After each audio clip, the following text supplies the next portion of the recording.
ऐसे भंडार बनाने जा रही है, गोडाउन जिसे कहते हैं, गोडाउन बनाने जा रही है। वो इसलिए बनाने जा रही है क्योंकि जो ही फसल पैदा होती है, आनन फानन कीमत पर किसान उठाकर उसे बेच देता है, क्योंकि उसकी घर की आवश्यकताओं को भी पूरा करना होता है। तो हमारी सरकार ने अब तय किया है कि किसान के सामने यह नौबत न आने पाए।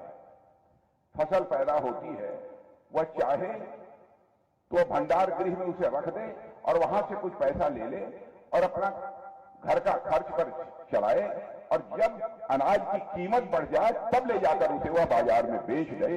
इसलिए यह सरकार इस क्षमता का निर्माण सारे देश भर में कर रही है। आपके क्या काम हुए हैं? अब जैसे यहां जो लोग बैठे हैं, मैं जानता हूं, यदि मैं आपसे पूछ लूं केंद्र सरकार की योजनाओं से किन किन लोगों का लाभ मिला है, तो मैं दावे के साथ कह सकता हूं अधिकांश लोगों को, किसी को 1, किसी को 2, किसी को 3 योजनाओं का लाभ तो जरूर मिला होगा। किसी किसी को 4-4, 5-5 योजनाओं का लाभ मिला है। अब मैं किसानों की बात करना चाहता हूं। हमसे कांग्रेस के लोग कहते हैं साहब 6,000 रुपया आपने किसानों को दे दिया, कौन सा बड़ा कमाल कर दिया।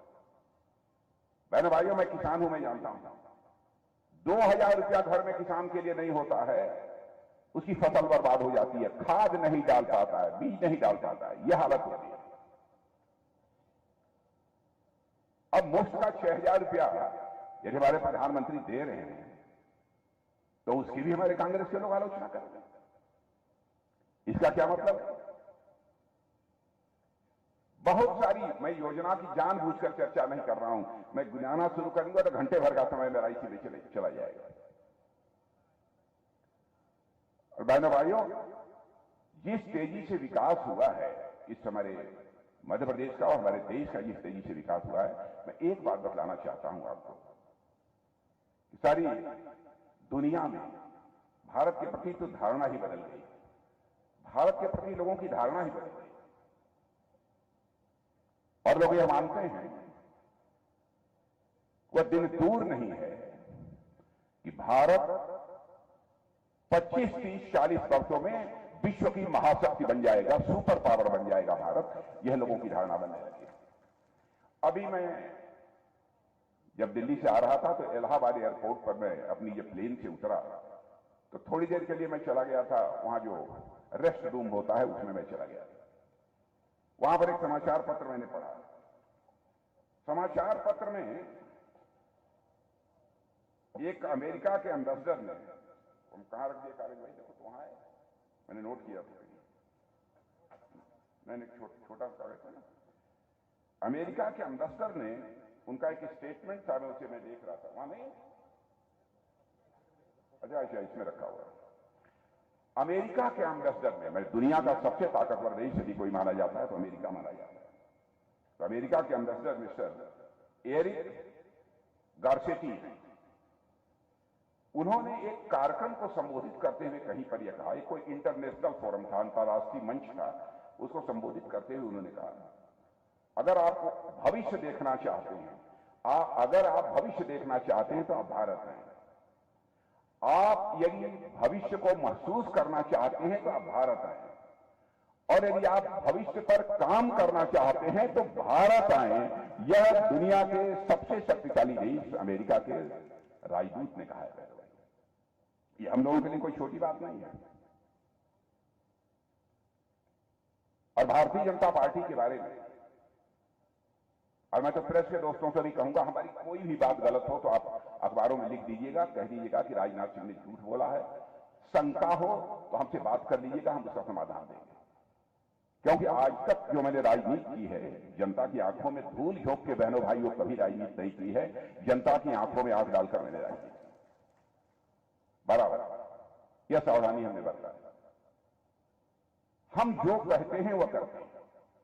मैं यह नहीं कह रहा हूं हमारा नीचे का कार्यकर्ता कुछ बोल दिया था, किसी ने और चलते फिरते कुछ बोल दिया, उसी को भाजपा का स्टेटमेंट मान लें।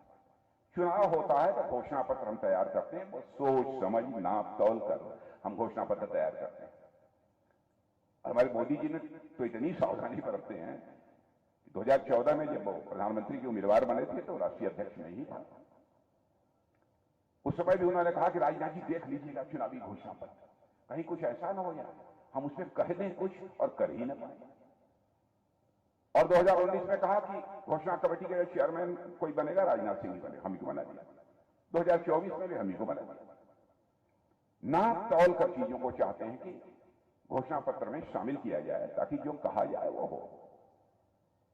अब मैं याद दिलाना चाहता हूं 1984 में फिर लगातार हम लोग अपने घोषणा पत्र में भाजपा ये कहती चली आ रही है कि हमारी सरकार बनेगी, संसद के दोनों सदनों में बहुमत मिलेगा, तो अयोध्या की धरती पर भव्य राम का मंदिर बनने से दुनिया की हमें कोई ताकत रोक नहीं पाई।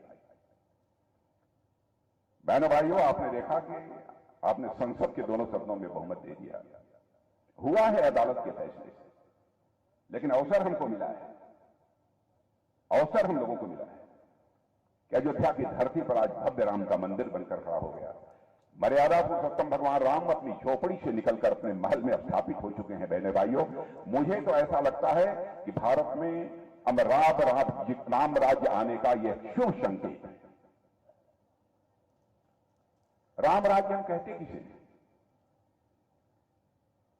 जब लोगों के अंदर अधिकार बोध के बजाय कर्तव्य बोध यह ज्यादा पैदा हो। और आपने देखा कि सारा संकट रामायण काल में भी खड़ा हुआ था कैकेयी के कारण ही ना, क्योंकि उनके अंदर अधिकार बोध ज्यादा पैदा हो गया था, कर्तव्य बोध नहीं था। शेष लोगों ने अपने कर्तव्य का ही निर्वाह किया था। मुझे ऐसा लगता है हम लोगों ने कहा था धारा 370 समाप्त कर देंगे, चुटकी बजाकर समाप्त कर दिया। अब ट्रिपल तलाक, लोग कहते हैं साहब भाजपा वाले हिंदू मुसलमान की बात करते हैं। बहनों भाइयों, मैं ईमानदारी से कहना चाहता हूं, हिंदू मुसलमान ईसाई यहूदी इस नाम पर हम कोई भेदभाव नहीं करते, कोई भेदभाव नहीं करते। हम सबको साथ लेकर चलना चाहते हैं। जो भी भारत की धरती पर पैदा हुए हैं और सभी भारत माता की संतानें हैं, हम यह मानकर चलते हैं, कोई भेदभाव नहीं करते। और यह आरोप तब और तेजी से लगाना लोगों ने प्रारंभ किया जब हम लोगों ने कहा कि 3 तलाक की प्रथा को हम समाप्त करेंगे, जो हमारी सरकार बनेगी। हमने जब पहले कहा था, ऐसा नहीं है कि किसी की आंखों में धूल झोंक कर हमने इसे समाप्त कर दिया। हमारी प्रतिज्ञा थी, हमारा वचन था। क्यों? क्योंकि हिंदू हो, ईसाई हो, मुसलमान हो, यहूदी हो, पारसी हो, किसी परिवार की मां बहन बहनों भाई हो, हमारी मां बहन है यह मानकर भारतीय जनता पार्टी के लोग चलते हैं। नारी का सम्मान यह हमारी प्राचीन परंपरा रहा है। नारी को शक्ति स्वरूप माना गया है हमारे यहां देश में। अब कोई किसी से शादी करके और 10 दिन के बाद 3 बार तलाक तलाक तलाक बोल दे, उसकी छुट्टी कर दे,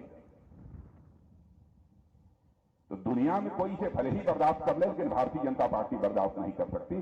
सत्ता आए अथवा जाए इसकी हमको परवाह नहीं है, लेकिन नारी शक्ति को अपने हिंदुस्तान की धरती पर हम कभी अपमानित नहीं होने देंगे।